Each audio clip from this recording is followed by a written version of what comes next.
Bueno, muchas gracias a la Sociedad Uruguaya de Gastroenterología, a María Rosa por esta invitación y sí, me pareció también muy interesante, eh, después de acompañarnos durante este par de años, acompañar la gestión de María Rosa y que sé que ha sido vigorosa en lo local, pero también esto que mencionó en mi posición de secretario ejecutivo honorario, también me acercó a la sociedad panamericana que, como ustedes saben, tiene su sede durante este año y el que viene, y va a tener como final el congreso que se hará en Panamericano en el 2020. O sea, por un lado el agradecimiento por esta invitación y aparte el reconocimiento a la Organización Panamericana que tiene sede aquí con la presidencia de Eduardo, que confiaron en que pueda acompañarlos desde algo un poquitito más continental, acá enfrente, desde Argentina, en todo lo que se va haciendo fuertemente, que está surgiendo, por ejemplo, con unos cursos virtuales que están saliendo en la página web renovada de nuestra sociedad. Pero bueno, vamos a lo que nos trajo más en el día de hoy por aquí. En esta primera parte vamos a hablar un poquitito del diagnóstico de enfermedad celíaca actual, hacer un poquitito de historia, y entiendo que en la segunda parte vamos a ver un poco mejor con Julio el control, el seguimiento de los pacientes, ¿sí? Así que la remanida ya definición que todos ustedes conocen, pero el recordatorio que no se trata de una enfermedad intestinal, como ustedes saben, que hoy por hoy hablamos de una enfermedad sistémica y que no se da en todo el mundo. Es celíaco el que tiene la predisposición de serlo genéticamente, y frente a la ingesta de gluten tiene una inflamación crónica autoinmune que sí afecta al intestino delgado, pero acompaña a todos los órganos de la economía. Los objetivos entonces que me propuse para transmitirles en esta primera parte, básicamente, ¿cuál es el interés de diagnosticar? Para qué diagnosticar? Digamos, y una vez que nos planteamos hacer un tratamiento, ¿cuál es el impacto que tiene el tratamiento? ¿Cuáles son los criterios diagnósticos que se utilizaban en el tiempo y que tratamos de actualizar actualmente en este momento y que están en permanente redefinición? Y esbozar un algoritmo diagnóstico y plantearnos en el final lo más desafiante del momento, que no sé si hay pediatras en el auditorio, es algo que ya viene siendo pensado, vehiculizado por los pediatras de una manera muy proactiva, ¿sí? Eh, Como recomendación, y parte de lo que van a observar aquí tiene que ver con algunas de las guías más recientes de mayor interés, como es esta guía que apareció en GAT en 2014. Tenemos una actualización del 15 en Gastroenterology con 4 líderes, entre los cuales está Julio. Y fundamentalmente la guía de la Asociación de la Organización Mundial de Gastroenterología, que tiene su versión en español y actualizada desde el 2016. 17, ok. Eh, bueno, cuando hablamos de por qué diagnosticar, es muy obvio en pacientes sintomáticos para que mejoren clínicamente, para que normalicen una serología que está marcando esa autoinmunidad lesionada, por así decirlo, y para mejorar su calidad de vida. En los pacientes asintomáticos, uno también debe imponer la dieta. No es tan claro por el momento los efectos a largo plazo, pero lo que sí es franco es franca la mejoría en la calidad de vida. O sea que hay, digamos, y después esto lo veremos con Julio, cómo evoluciona, cómo se sigue, qué sucede con los pacientes en el tiempo. Y digamos que podemos recordar que hay muchas patologías asociadas, patologías autoinmunes que tienen ahí índices de porcentaje de prevalencia que bueno, son variables, pero pueden observarlos. La osteopatía celíaca que ustedes seguramente conocen, con la osteoporosis y la posibilidad de fracturas, los déficits nutricionales, son todos porcentajes variables de acuerdo a la bibliografía. La función reproductiva, con lo cual hemos trabajado, fue probablemente el primer trabajo que hice cuando llegué al equipo del Hospital Udaondo, que se trata básicamente de todo aquello que ustedes conocen en términos de menarca tardía, menopausia precoz, trastornos de fertilidad, etc. Calidad de vida, que también ha sido uno de los intereses que hemos tenido junto a los trastornos psiquiátricos y que motivó estudios de seguimiento a largo plazo y la mejoría al año, a los 4, a los 5 años de la calidad de vida. Y entonces, de nuevo, ¿por qué tratar? Porque todo esto, cuando ven ustedes dicen efecto dieta libre de gluten, y sí. Entonces, hay directamente un impacto del tratamiento que podría cambiar todo aquello que ven en la columna de la izquierda. Entonces, cuando vemos el retardo en el diagnóstico, tiene que ver no solo con la calidad de vida, con algunas alteraciones, sino que puede tener que ver con la mortalidad. De hecho, el retardo de un año no tiene un impacto significativo en la mortalidad estandarizada, pero ven cómo demorarse 1 o más de 3 años tiene un claro impacto de incremento de la mortalidad, lo cual puede ser prevenido con el cumplimiento de una dieta libre de gluten estricta, no así con el incumplimiento, aunque sea parcial, es mucho menos preventivo como puede ser observado. Y esto es un clásico, este retardo tiene que ver con muchos factores, con el desconocimiento de la enfermedad en la población médica y en la población no médica, y también con que no vamos a abundar en esto que también ustedes conocen, en el famoso iceberg, en el cual aquellos pacientes que se presentan sintomáticos son solo una pequeña porción de los pacientes que quedan debajo del nivel del agua, que son los pacientes con enfermedad subclínica o silente, o muchos de ustedes que son seguramente endoscopistas pueden detectar simplemente en una endoscopía hecha por dispepsia, o bueno, directamente la búsqueda de casos, la búsqueda activa o la pesquisa en poblaciones seleccionadas. Entonces, como primer mensaje, intentar que el diagnóstico sea precoz es una máxima, al igual que el cumplimiento estricto de una dieta libre de gluten. Bueno, ahora nos vamos a detener un poco en los criterios diagnósticos. Y para eso un poco vamos a ir a ver qué pasó en el tiempo, ¿sí? Hasta llegar hasta este 2019. En el arranque podemos hablar de una era prebiopsia de los años 50, en la cual el paciente era diagnosticado básicamente por unas claras evidencias clínicas, en general en población pediátrica, pacientes, niños desnutridos, sin crecimiento de estatura, con diarrea crónica, estatorrea, desnutrición, y un laboratorio con mala absorción y directamente el efecto de la dieta libre de gluten. Todo esto cambia en lo que llamamos podríamos llamar la era de la biopsia peroral, que está marcada con el año 56, que aparece en un Lancet de Margot Scheiner, con el aparato que se utilizaba en la época. Pero estas son las desventajas del español y de las revistas no indexadas probablemente. Un año antes, en el año 55, ya Marcelo Royer, que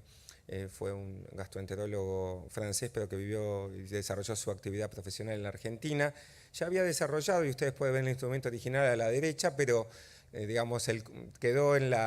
en la historia como una situación que nació a partir de el instrumento que ven ustedes ahí de Margot. La biopsia peroral es esta biopsia normal que ustedes conocen con la característica atrofia vellositaria, con hiperplasia críptica, incremento de los linfocitos intraepiteliales y todos los cambios epiteliales. Y este es un punto que ya anticipo como clave, o sea, vamos a hablar en los minutos que queden todo aquello relacionado con la serología, pero también mucho de la capacidad que tiene que tener el patólogo, que es clave en la revisión muchas veces de las biopsias que están determinando hoy por hoy subdiagnósticos, sobrediagnósticos, así que esto no es menor, es probablemente entre lo más significativo.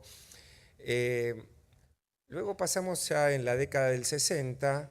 a los criterios de la Unión Europea de Pediatras, por así decirlo, y los famosos criterios de Interlaken que definen la enfermedad a partir de la biopsia, pero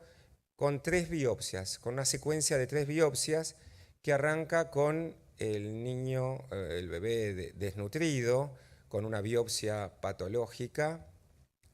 que se le impone la dieta libre de gluten y se vuelve así un poquito más con mucho mejor aspecto, y obviamente una segunda biopsia en la cual la dieta libre de gluten dio resultados, se lo desafiaba al niño en la época, que parece ser que mucho no le gustaba, y una tercera biopsia volvía a marcar la atrofia vellositaria inicial y empezaba la dieta de gluten para poder crecer y poder comer una torta libre de gluten como está. Así que, bueno, sí, ahí está, LTGB, ahí cambió de sexo, sí. No, ahí está. Ahora vamos a, ¿qué pasa luego? Hay una historia en paralelo que es la serología. Entonces ahí es cuando entre la serología y lo que era el desafío y los, entre comillas, peligros del desafío, la demora en el diagnóstico, todo esto hace que esta historia en paralelo de la serología nos va a llevar a la posibilidad de contar con una sola biopsia. En principio, los viejos anticuerpos antigliadina, que como ustedes saben, algunos de ellos el IgG ha sido relativamente reflotado por la sensibilidad al gluten no celíaca, el anticuerpo reticulina, el antiendomicial, que como ustedes saben ese es el más específico, el número 4, que sería la vedette en términos de aquella herramienta que nos sirve todos los días, que es la antitransglutaminasa. Y para terminar, ahí está una cita de uno de los trabajos que ha sido una preocupación de nuestro grupo a partir del estímulo de Julio con nuevos marcadores, que son los antipéptidos de amilados de gliadina, que ya tienen su tiempo y que luego de un inicio vigoroso que tratamos de propulsar, entiendo yo que han tenido un amesetamiento y un nuevo ímpetu y conocimiento y darle el lugar con la importancia que tienen en los últimos años, ¿sí? Entonces estábamos con los criterios de Interlaken, pero de repente 33 centros de Italia, este es un trabajo clásico de Guandalini, dicen, bueno, vamos a ver qué pasa en esta población de más de 3.000 niños y encuentra que con la serología y una sola biopsia detectan a más del 95% de los casos, ¿no? Que ahí lo tenemos. Y bueno, hay otros casos en los cuales encuentran otros diagnósticos como la alergia a la leche de vaca, giardiasis, etc. Pero esto lo lleva a la gente del comité, que se encuentran en Budapest, a generar este documento revisando los criterios diagnósticos de la enfermedad celíaca. Acá está Guandalini, ahí a la izquierda, sí. Bueno, ahora entonces estamos llegando a qué pasa ahora, ¿no? ¿Qué sucede ahora?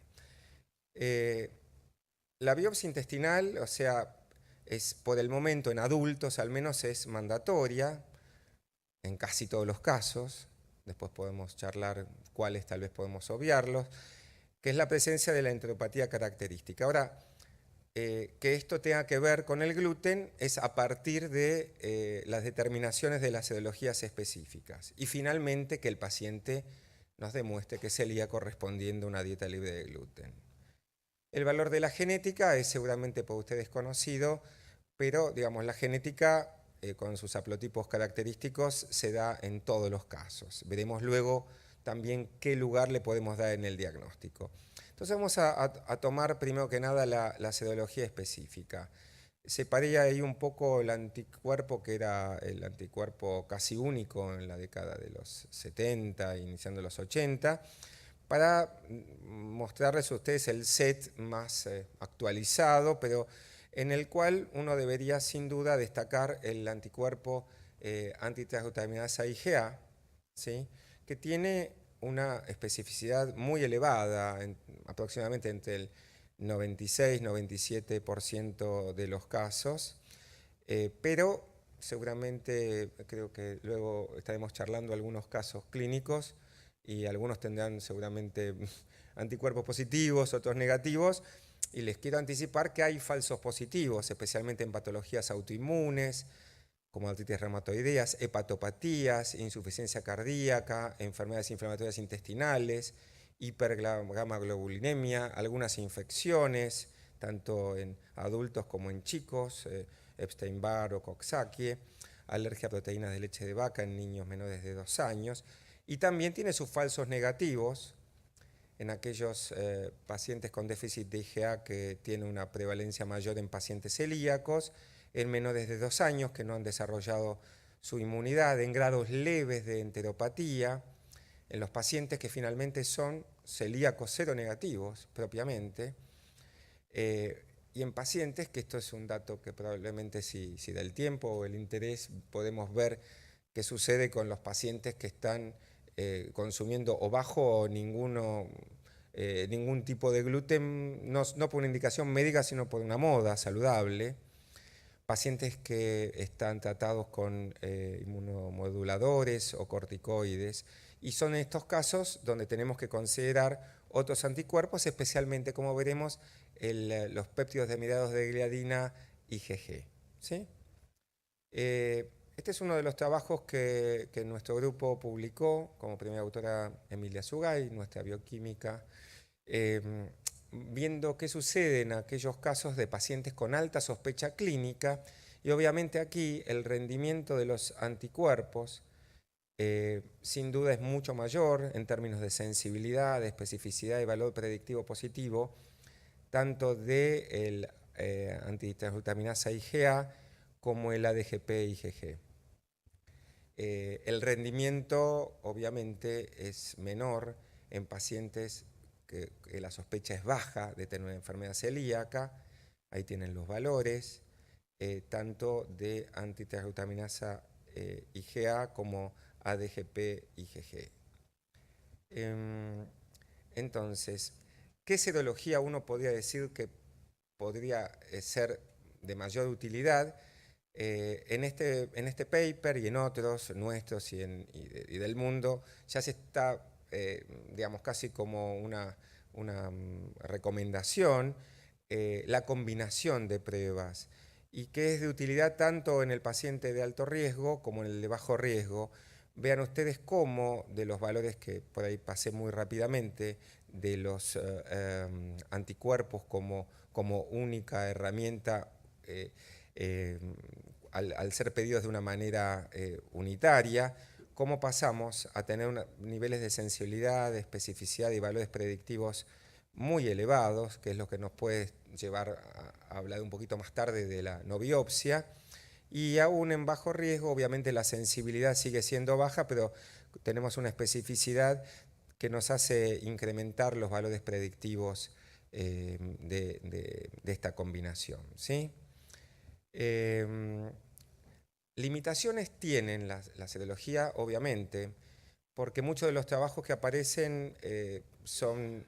realizados en poblaciones seleccionadas o centros de investigación y no son aplicables puntualmente a la vida real de las diferentes comunidades.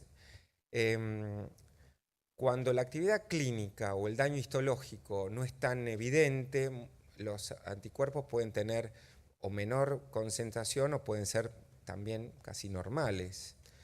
Y esto es muy significativo, que es la variabilidad misma que tiene dentro del mismo observador que realiza el estudio y fundamentalmente entre los diferentes observadores y más que nada dado por los diferentes kits que son múltiples, con diferentes valores de corte, diferente manufactura. Es realmente a veces un problema y algo que uno señala cuando y tiene que observar claramente cuando se da una información sobre todos estos estudios. Hay algunas determinaciones que hay que considerar como el antiendomicial, que es por inmunofluorescencia, y ahí depende de la calidad del observador y donde hay también una variabilidad operador dependiente, ¿sí? Pero entonces, finalmente, si uno tiene que decir algunas recomendaciones, no es sencillo, pero debemos tratar de tener laboratorios en nuestras comunidades de lo más confiables, por expertos, y de hecho, al menos en nuestro medio, están siendo cada vez más efectivos, si bien desafortunadamente terminamos confiando solamente en algunos pocos laboratorios, entre ellos del hospital público o gente que en la práctica privada se dedica muy específicamente y con mucho entusiasmo a todo esto. Como les dije, lo que son las combinaciones de anticuerpos como una manera de acercarse al diagnóstico y el valor del antiendomicio, que como dije puede ser operador dependiente, pero es sin duda una clara determinación de la atrofia vellositaria, ¿sí? Ya pasado esto, vamos al tema biopsia intestinal,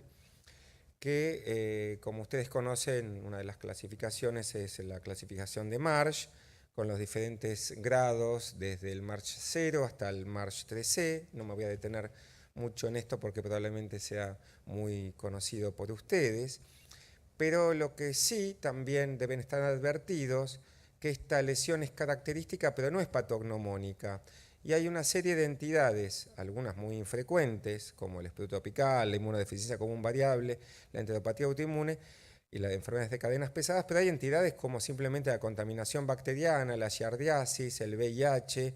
enteritis actínica y la lista es larga. Pero digamos que cuando uno habla de atrofia vellositaria, no, tiene las mayores de las posibilidades de ser celíaco el paciente, pero no necesariamente es celíaco, puede ser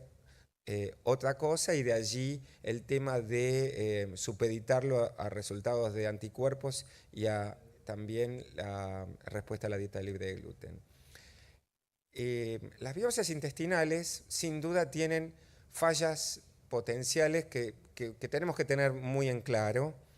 y que provienen de dónde tomamos las muestras, de cómo las orientamos y cómo termina eso siendo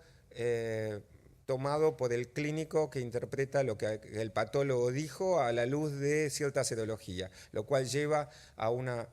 confusión diagnóstica final. En términos del sitio del muestreo, es importante recordar dónde arbitrariamente se dice, digamos, se clasifica la topografía de la enfermedad. Y tenemos, por ejemplo, el tipo A, que es el que figura hacia la izquierda, que podríamos decir que es una lesión continua duodenal y parchada en el yeyunoilion. Esto es aproximadamente es de las más frecuentes. Podemos tener una enteropatía limitada más a bulbo, segunda, tercera porción duodenal, como tenemos en el tipo B, y el tipo C que está, digamos, generalmente limitado a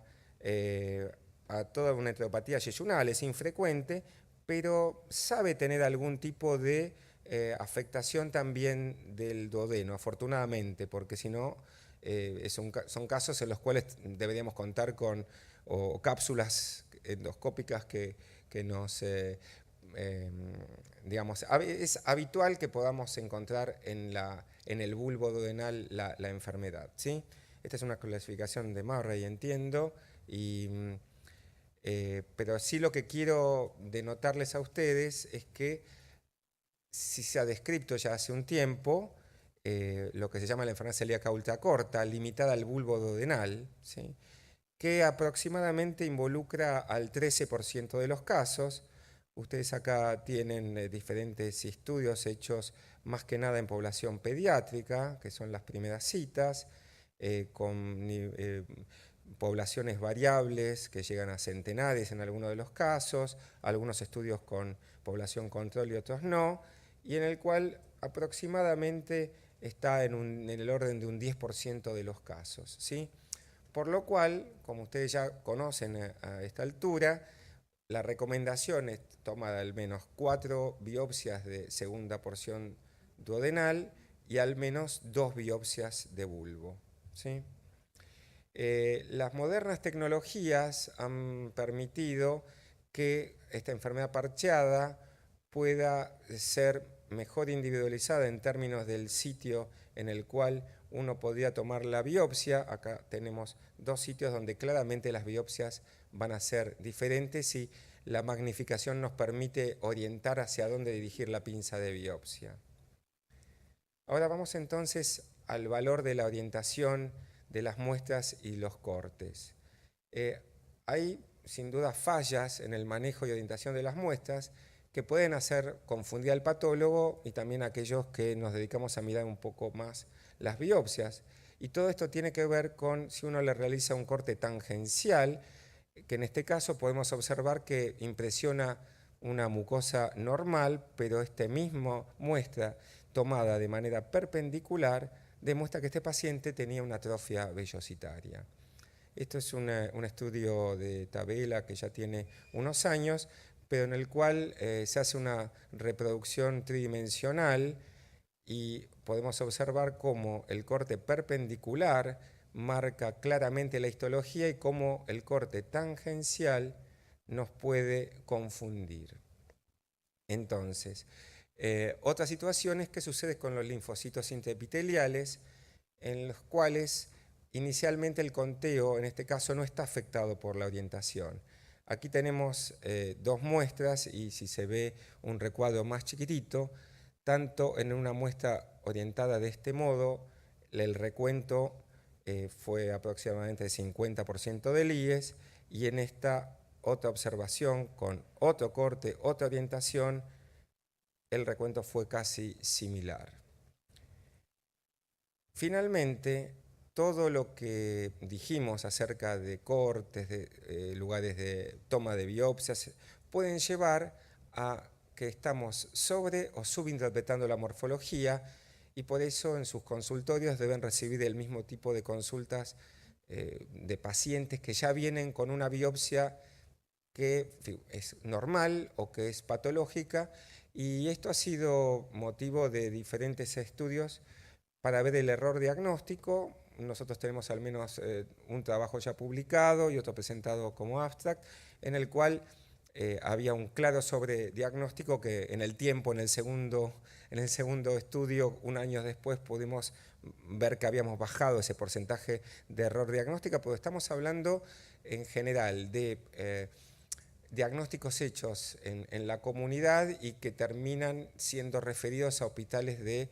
centros terciarios en los cuales se redefinía la situación, pero marcaba bien lo que sucede, marca todo esto muy bien lo que sucede en la vida real, o sea, muchos pacientes diagnosticados como celíacos que no son y viceversa. Entonces, no es sencillo tener en Buenos Aires, en Argentina, patólogos como seguramente debe ser también dificultoso aquí y en todo el mundo, porque el perfil del patólogo ideal sería aquel que tiene experiencia, muy dedicado a la gastroenterología, que tenga criterios amplios, abierto a los nuevos conceptos que van apareciendo y que efectúe informes minuciosos en los cuales incluyan todo esto, que es el número de muestras y las localizaciones, que nos diga cómo estaba ese preparado en términos de número de vellosidades, de criptas, la relación cripta-vellosidad, la heterogeneidad y obviamente el conteo de linfocitos intraepiteliales. Finalmente, para terminar esta parte, esta herramienta diagnóstica que es el HLA-DQ2-DQ8, que si bien está presente en el 100% de los pacientes, también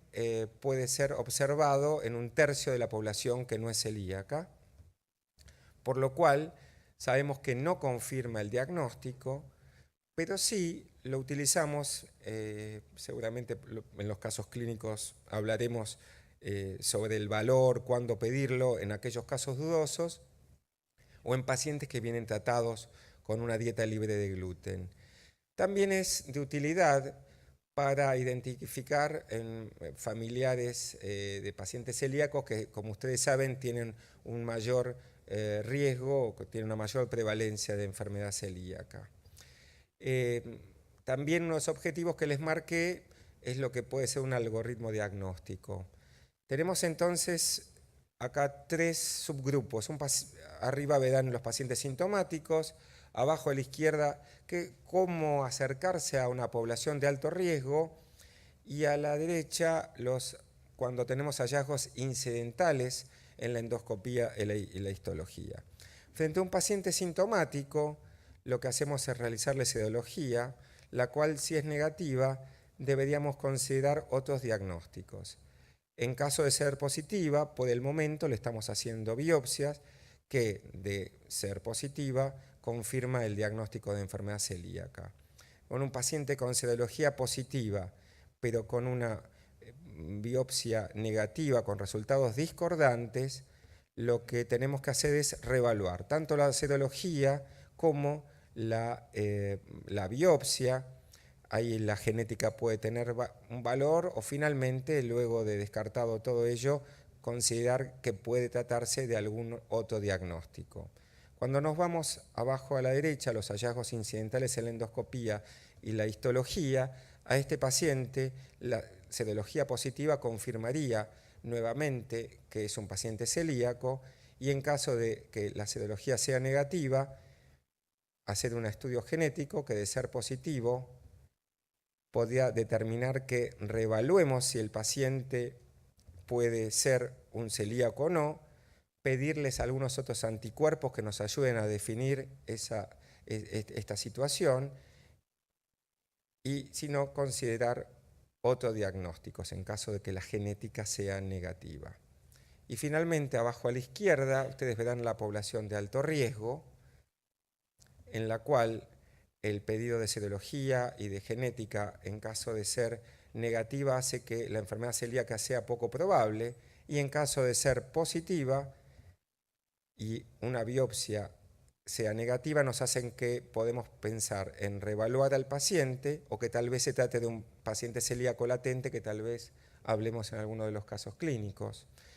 En el caso de que el paciente con serología y HLA positiva tenga una biopsia positiva, nuevamente tiene un diagnóstico casi de certeza de ser un celíaco. Entonces llegamos a esta parte final de la historia, que es lo que se está tratando de observar o tratar de llegar a estos en los cuales los pediatras ya se han adelantado, ¿sí? La pregunta es si hoy por hoy podemos hacer diagnóstico sin una biopsia intestinal. Y digamos, acá lo que podrán ver es algunas de las principales guías de enfermedad celíaca, la de la Sociedad de Pediatría Europea, la de la Organización Mundial, de la American College y de la Asociación Británica de Gastroenterología, y en las cuales al menos tenemos dos de ellas que, por diferentes motivos, estiman que la biopsia puede ser no mandatoria. En el caso de la de pediatría, enseguida vamos a ver por qué. Y en el caso de la Mundial de Gastroenterología, no es que permite que en el adulto al día de hoy uno haga un diagnóstico sin una biopsia, sino más bien observa que hay muchos sitios en el mundo que por ahí no tienen biopsia y simplemente tienen que observarlo clínicamente al paciente y darle dieta libre de gluten. Pero vamos por eso a a observar un poquitito más cómo es el tema de la pediatría desde el 2012, a partir de un consenso enorme de expertos y que ha tenido una revisita en el año, hace un par de años. Porque inicialmente los pediatras consideran a un paciente que puede, a un niño que puede ser candidato a no ser biopsiado en función de tener claros síntomas, de tener un nivel de anticuerpos mayor a 10 veces al normal, que en una muestra diferente se encuentre que el antiendomicio es positivo. En el primer intento de consenso se asumía que la genética tenía que ser no solo positiva, sino que tenía que ser pedida y responder a una dieta libre de gluten, ¿sí? Lo de la genética, ya les voy anticipando que en el 17 ya la han dejado de exigir. Y si uno quisiera ver los criterios, diría que en un chico con síntomas, un adolescente con síntomas sospechosos de enfermedad celíaca, anticuerpos negativos determinan que probablemente ese niño no sea celíaco. Pero vayamos a ver qué pasa cuando alguien, un chico con sospecha, tiene anticuerpos positivos antitransaminasa mayor a 10 veces el valor de corte normal y un EMA positivo, ese chico al día de hoy es asumido como celíaco sin biopsia, ¿sí? Entonces, esto, como mencioné, ha sido revisitado en el PRO-CD, que es el estudio el estudio de evaluación diagnóstica prospectiva de enfermedad celíaca, y en el cual nos vamos a concentrar en la columna en el algoritmo que nos lleva hacia la izquierda. De esta población que se inició con más de 700 niños, en 399 de ellos pudieron probar, en casi todos, digamos que era celíaco, con este esquema que no involucraba a la genética. Y acá hay una situación significativa, que acá lo que están viendo son a partir de un valor de corte, todo en el eje de las X, hasta llegar a 10 veces el valor normal, y en el eje de las Y el valor predictivo positivo. Casi todos ellos alcanzan un 100%, algunos un poco menos, dando un valor predictivo positivo de un 99%, ¿sí? Y de este modo, en los resultados que ellos manifiestan, es que esta secuencia les permite un correcto diagnóstico de la enfermedad celíaca, y más o menos a la mitad de los chicos afectados los puede beneficiar este approach, que en los niños es más significativo el tema de no someterlos a una biopsia con endoscopía, ¿sí? Y un punto interesante es el tema de los laboratorios. Esto sí es lo crucial, porque estos estudios fueron hechos, como habitualmente se hacen, en laboratorios locales, pero luego estandarizados en laboratorios internacionales y únicos. Entonces, uno de los problemas a los cuales nos enfrentamos, y de hecho en este momento hay en progresión un estudio muy similar en adultos, en los cuales los primeros datos observan una clara discordancia entre los anticuerpos que se piden, etcétera, etcétera, pero una clara diferencia entre los valores de diferentes anticuerpos realizados a nivel local, con diferentes kits, con diferentes observadores, pero digamos, es un dato que tenemos que tener en claro al considerar lo que puede ser el futuro escenario de trasladar esto a la población adulta. Digamos que los que hasta el día de hoy siguen diciendo, bueno, vamos por la biopsia, sigamos con la biopsia, y llegamos a un 90 y pico, casi un 100, pero no llegamos al 100%. Otros dicen, el paciente me pide un reaseguro, uno quiere tener reaseguro histológico, y el paciente a veces, ustedes pueden sentir o entender que quiere ese reaseguro. Y de hecho muchos pacientes o muchos médicos están confiados en que se reaseguran aún más si, teniendo una biopsia patológica inicial a los 2 años, que seguramente Julio nos va a comentar del seguimiento en la biopsia,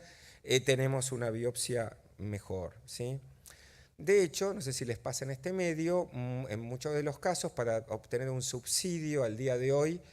entidades médicas o entidades sociales nos piden, ¿no?, que el paciente venga con la clínica, uno le puede mostrar las guías, le puede mostrar los resultados, pero le va a decir, muéstreme la biopsia, si no, no le doy el subsidio para que compre las harinas, que como ustedes saben, aquí debe ser igual de allá. Hasta nuestro grupo lo ha calculado, el porcentaje de más caro que es tratarse como celíaco, ¿no?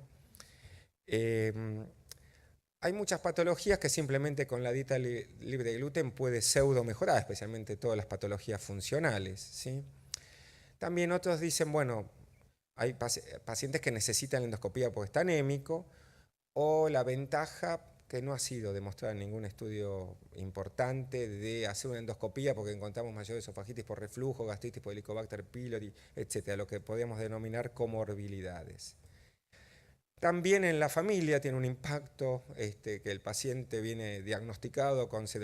clínica, serología, la biopsia, y aparte que en una endoscopía en un adulto, especialmente si es con sedación, bueno, no es el mejor comentario para hacer, no tiene ningún tipo de riesgo, ¿no? No. En Argentina al menos, ¿no? Creo que trasciende todo, ¿no?, todo lo sucedido. Digamos, a favor de las no biopsias en adultos, hay numerosos estudios, y entre ellos algunos de nuestro grupo también, con distintos grados de prevalencia en esa población, con número de pacientes variables desde 100 hasta casi 3000, y con hallazgos diferentes en cuanto a niveles de corte, elección de anticuerpos. Yo al menos le voy a transmitir una de las experiencias que tenemos nosotros publicada, que ahora lo vamos a ver un poquitito mejor, en el cual, digamos, la combinación de los anticuerpos ADGP y antitransglutaminasa nos llevó en una población de alto riesgo a un valor predictivo positivo muy elevado, ¿sí? Digamos que en el grupo de bajo riesgo superó apenas el 72%, pero llegó al 100%. Está muy chiquitito. Para la izquierda tienen lo que serían los valores individuales de cada uno de los ensayos, y a la derecha el valor en términos en términos de biopsias evitadas y de casos perdidos con la combinación de pruebas. Yo lo que me permití acá es ampliarles lo que me parece de mayor interés, que es esto, que básicamente con esta combinación ustedes verán que en el grupo de alto riesgo las biopsias evitadas fueron muy elevadas, y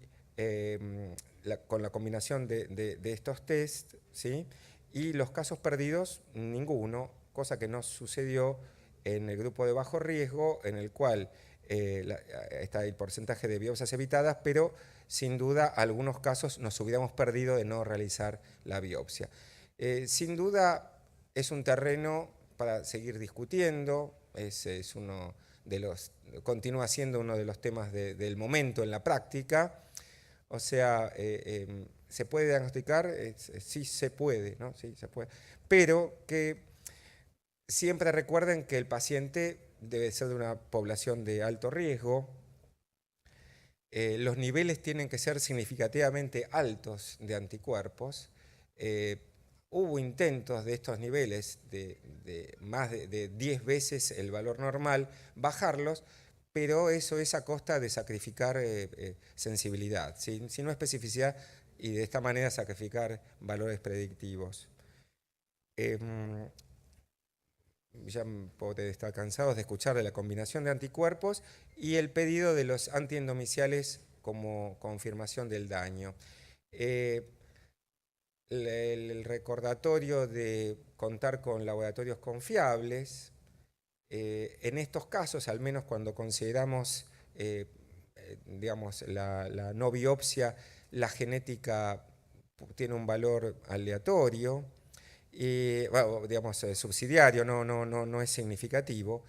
Y como resumen uno puede decir que la evidencia es muy fuerte, pero al menos hasta el día de hoy no ha habido, como en la pediatría, un acuerdo de expertos, ¿sí? Bueno, muchas gracias.